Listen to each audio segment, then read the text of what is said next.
Sevashram school आसी सांघातिक अभियोग ताहा पुणी विद्यालय प्रधान शिक्षकों नाँ पिलांक मध्याह्न भोजन एवं स्कूल टंका को आत्मसात अभियोग। ए घटनाटी हेउची ढेंकानाल जिला कंकड़ाहाड़ भली एक आदिवासी अध्युषित अंचल कंकड़ाहाड़ सारे किसी जनाऊना शुणाऊना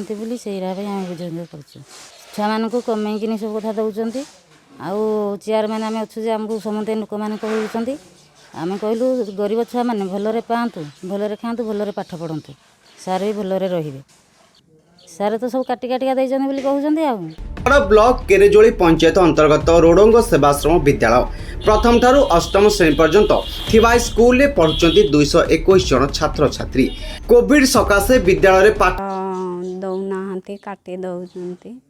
आ पैसा भी काटी दौरान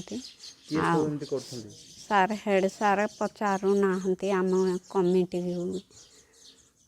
कमिटी भी डाकू ना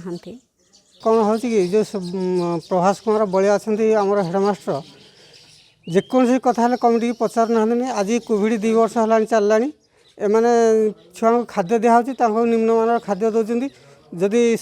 3 केजी 500 दवा 700 दवा कथा ये 3 केजी लेखाएं दौरान बड़ छुआ को जो 4 केजी 500 दवा कथा 4 किलो भी दौना 53,000 टका उठाई कि 53,000 सार कहले जे सीआरसी ने बीओ ने मोर वर्षकर तेल पानी खर्च अच्छी यह कहले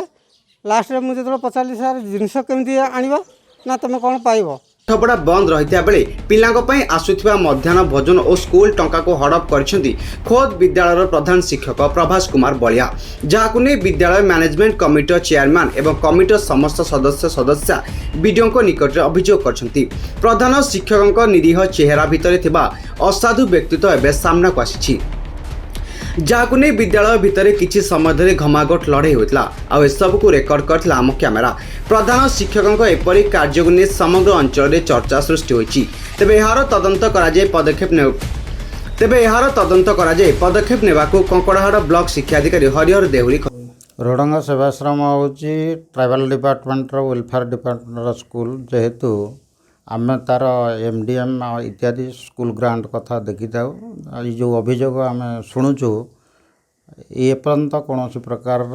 रिटिन अभियोग आसनी तथापि जेहेतु से ब्लॉक बीओ चार्ज अच्छी निश्चित भाव में ताकू इनक्वारी कार्यानुष्ठान डिपार्टमेंट को सुपारिश करी। ब्यूरो रिपोर्ट ब्रुस्टी न्यूज।